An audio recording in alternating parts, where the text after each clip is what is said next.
Thank you very much for coming along and to this, our Maths Anxiety Awareness Day. Maria Ryan is my name. I'm lecturer in MIC in the School of Post-Primary Education in Thurles.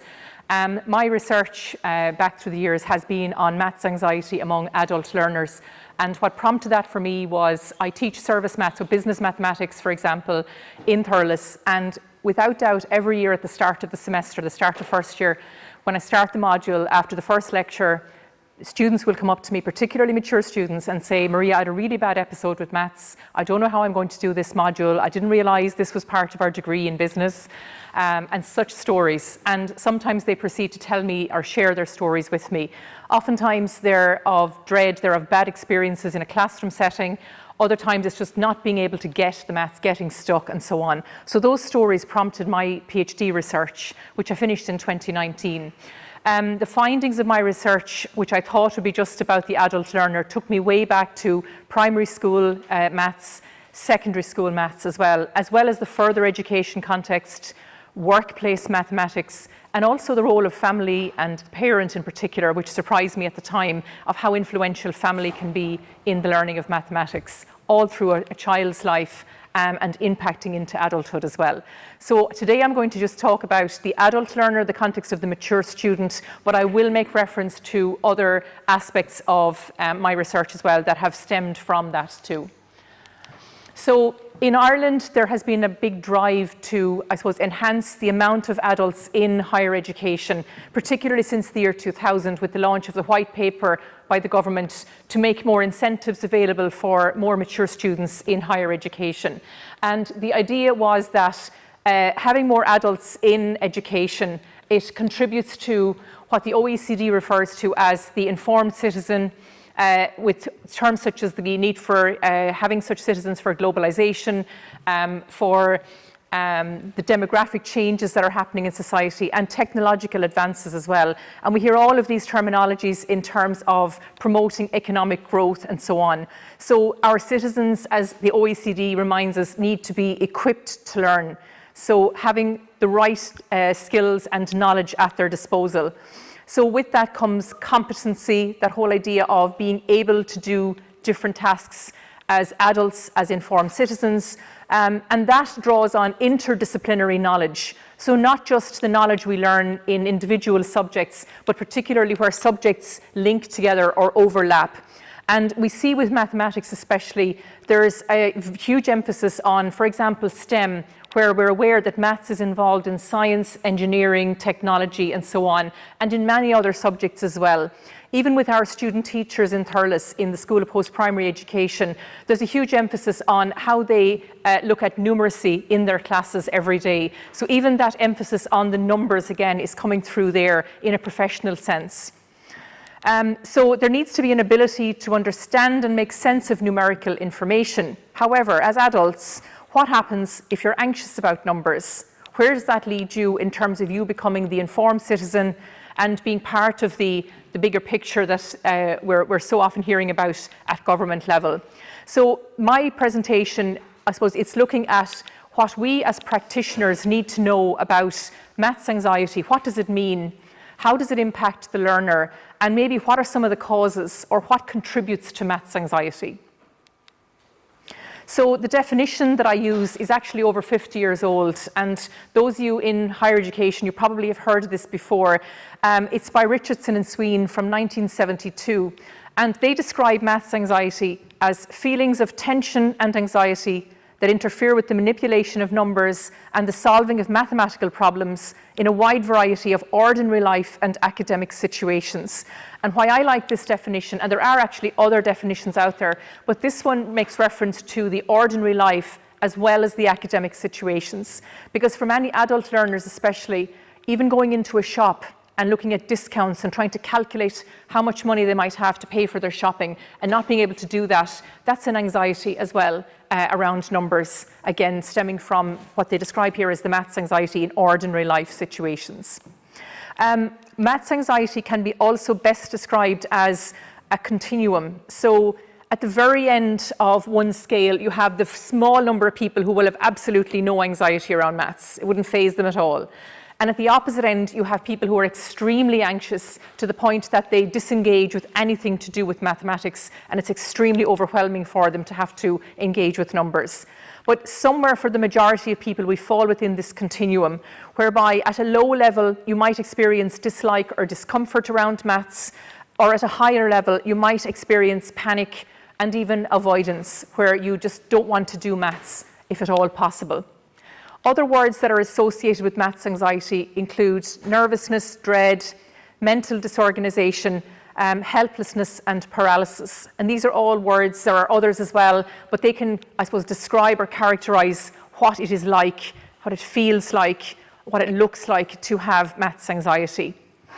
The research also brings in synonyms of maths anxiety, and these are variations in the severity, if you like, of the anxiety, including mathophobia, math panic, math abuse, and math trauma.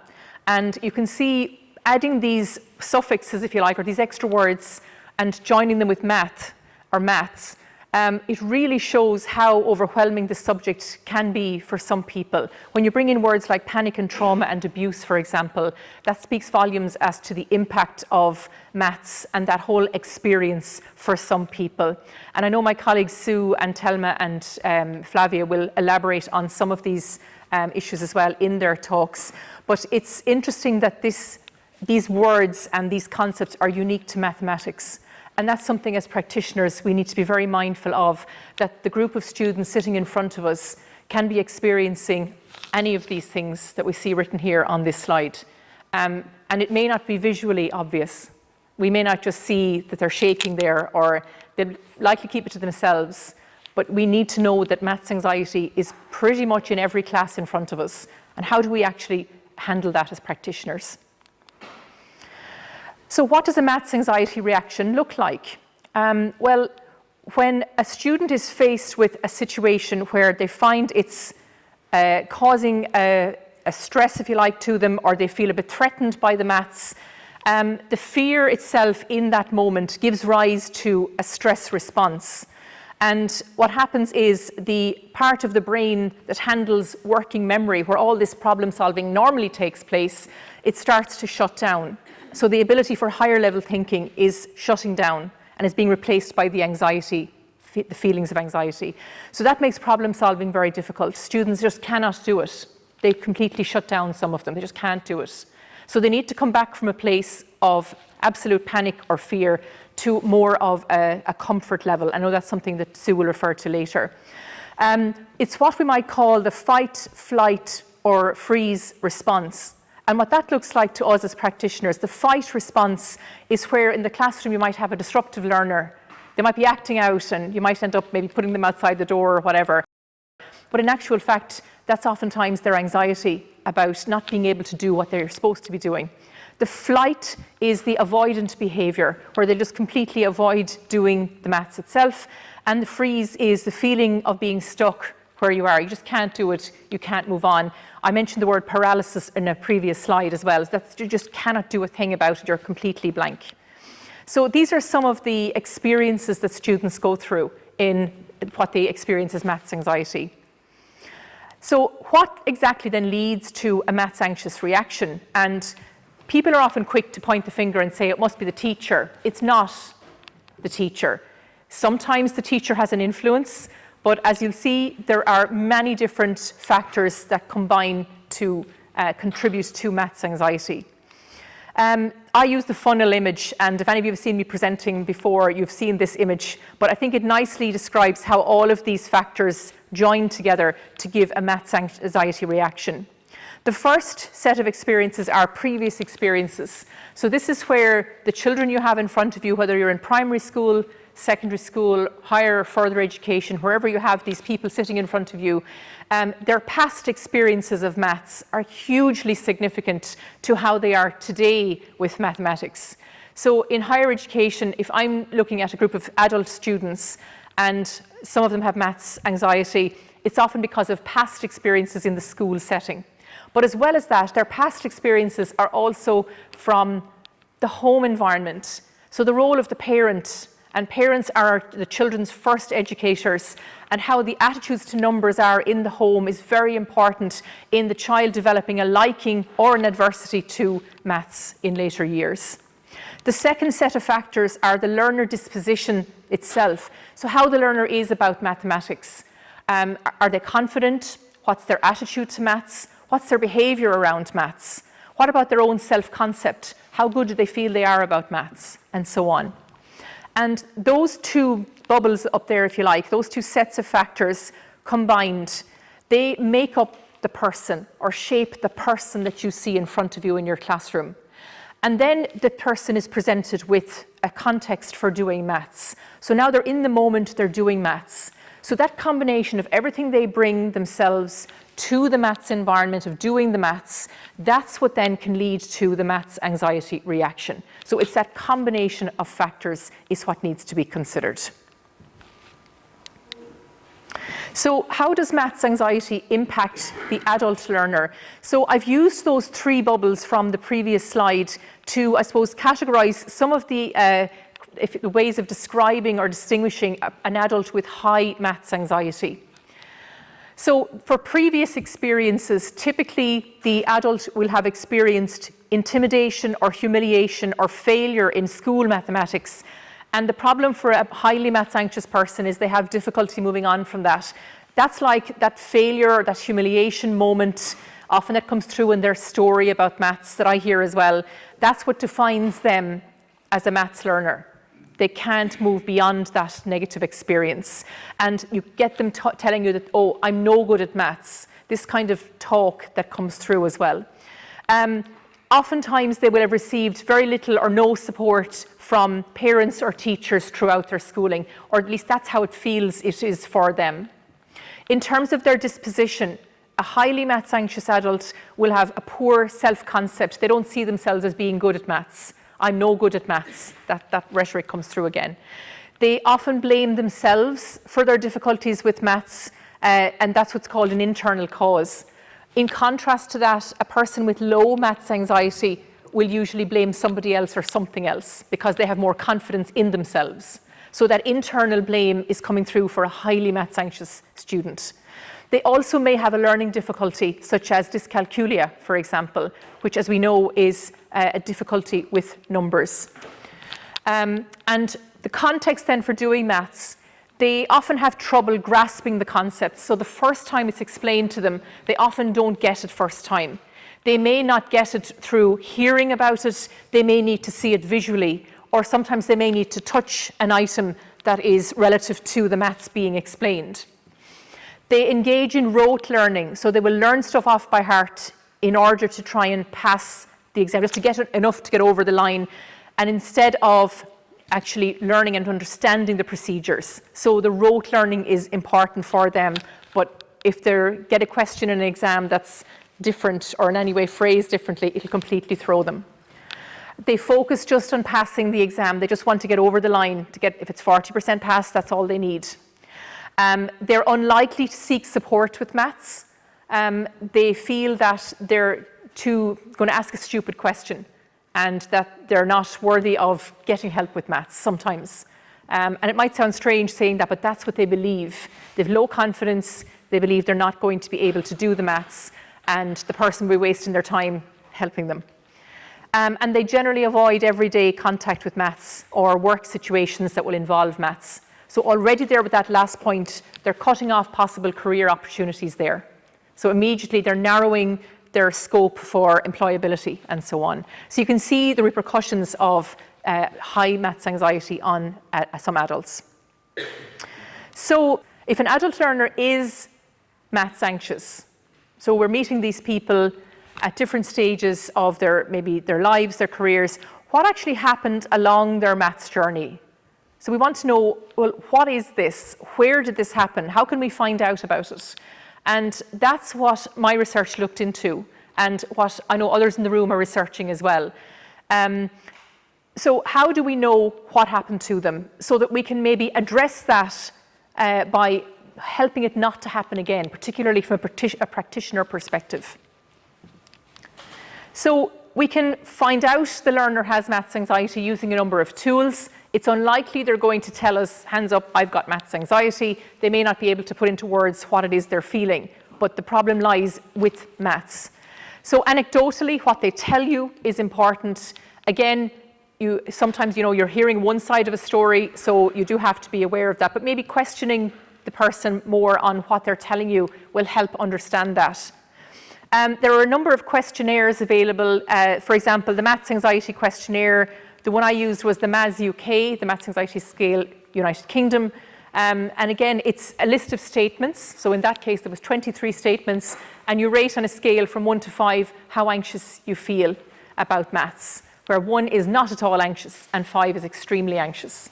And the scores are added up at the end, and it gives you a number, a numerical amount that allows you to judge whether the person is low anxious or high maths anxious, or somewhere in the middle maybe.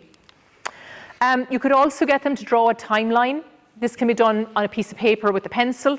The timeline is picking out particular points along their lives that were significant. You could also base the timeline on their educational journey as well, pick out primary school, secondary school moments and so on.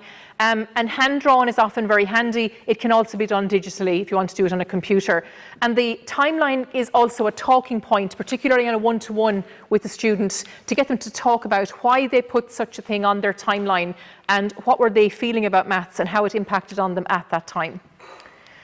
The other approach then is the maths life story, whereby they can write their own maths story, again punctuated by the different periods of time where they would have engaged with maths throughout their lives. You can get them to write it, to type it. I used it in an interview context as well, and it was very effective. And the model I used, there were 10 questions, so an icebreaker to get started, and then there were maybe 8 or 9 key questions there that teased out about the experience of maths of an adult learner. So just to show you, the model I used was the maths life story for the adult learner. So I asked them to talk about maths in the primary school context, then moving on to the secondary school context, and you might have the junior cycle and the senior cycle to talk about there. You'd have state exams. You'd also have the transition from primary school into first year in secondary school, which is often a challenging time for some students because of the change in environment, but also the change in the syllabus there as well. Maths since leaving school, so for adults, if they engage with it, maybe in a work context, their decision to return to higher education or further education even, and had maths a role to play in that? Did maths actually deter them from choosing particular courses or not? I remember interviewing one mature student who, when he found out that there was statistics in his, I think it was sociology degree, he asked the course leader, he was in his second year at this stage, he asked the course leader, could he leave the program because of this, the fear he had of maths. And the course leader luckily said no, and he managed to finish his degree. But the immediate reaction there was he just wanted to completely avoid that. So having maths in a program can also be a deterrent to prospective students, and that's another area that needs to be addressed. The student learning maths currently in their program, how that is going for them, what techniques they're using perhaps, any significant people along their journey from the family environment, maybe to the teaching of maths and so on, maybe siblings, friends and so on, and also the strategies they've used with maths. How have they got through maths so far in their lives? If they've got to higher education as an adult learner or even further education, what has helped them to get to this point? What are those strategies? And that's important to know as well. So this is the life story. Again, it can be used in a written format or in an interview format as well. So I'm conscious of time, and just to, I suppose, sum up where I've come from there and the kind of the culmination of my talk, it's important, I suppose, to appreciate for any of us that are teaching maths to whatever age group, that the adverse past experiences of maths can give rise, usually does give rise to maths anxiety. So we need to understand and empathise with those past experiences. And the intensity of maths anxiety will vary among learners, and it will also vary in different contexts. They may be less anxious about certain maths topics than others, and that's something we need to be aware of as well as practitioners. Maths anxious learners will resort to coping mechanisms to get by. They'll do whatever they need to do to get by. And that may not be getting the support they need. They may not let you know as their teacher or lecturer. So you need to be aware of, I suppose, their needs. And that's the challenge for any of us that are practitioners. Highly maths anxious learners may feel helpless around maths, and they may even avoid maths. So if you notice, even in your class situation where a student is not attending, is it because of the maths? Sometimes it is. And we may not be aware of that. So there needs to be a conversation around that as well, because they may avoid maths at all costs. However, adult learners show perseverance and resilience despite high levels of maths anxiety. And I've met people through my research as well who have overcome their fears of high maths anxiety, and they have gone on to succeed despite their initial anxiety with maths. And the significance of maths support here, it cannot be underestimated. It's hugely important for students. And also in that regard, that students know that there is support available. I've met students in higher education in different institutions around Ireland, and they're not always aware from the beginning that there is support with mathematics. There may not be a dedicated maths support centre in a college or university, but there will generally be an academic support centre that offers maths support. So it's very important to communicate that message to students. And even in primary and secondary school, I know there are great initiatives to help students that are challenged. The likes of maths clubs, for example, even lunchtime initiatives or after school initiatives, these are all very important as well. There needs to be the ability to move on from failure, and failure cannot be the defining point for a student that's challenged. Failure should be seen as, using the acronym FAIL, F-A-I-L, first attempt in learning. I think it's a nice way of describing that, because from your mistakes, you learn where you went wrong, you look at your method, how did you get to that mistake, and then you'd go back and try and fix it. So it's all about struggling and moving on from the struggle.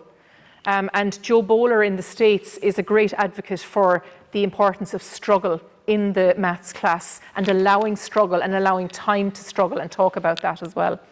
And I'm moving on from avoidance tactics as well. So by all means, try and not to let students avoid what they need to be doing with regards to maths.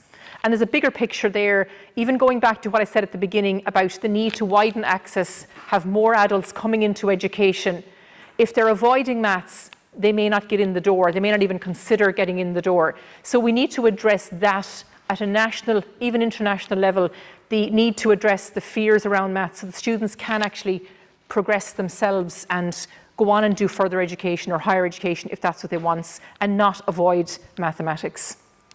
So a final thought then, just to leave you with, if adults have high maths anxiety, they're going to be less likely to engage with numbers in ordinary life or academic situations. And this has huge implications for even going shopping, looking at your finances, deciding between, for example, financial providers, interest rates, all of these figures we hear as consumers on a day-to-day basis. This is going to be a challenge for anybody that's anyway anxious about numbers and maths. So automatically, there's a sense there that people can be manipulated if they don't understand these figures. And if a person is challenged, they're not going to be able to avail of comparing discounts, comparing offers and so on in the ordinary life situation, let alone the academic situation. And if adult learners are presenting with high levels of maths anxiety, then it means they're actually getting through school all the way up with undetected maths anxiety. Because if we know they have maths anxiety, as practitioners, we're going to help them. We're going to do something about it. But if they get to third level or further education with maths anxiety, something has failed along the way for them. They've escaped or they've avoided having to engage with their maths anxiety along the way. So how do we address these issues? And that's a thought I'm going to leave you with this morning. Thank you very much for your attention. Thank you.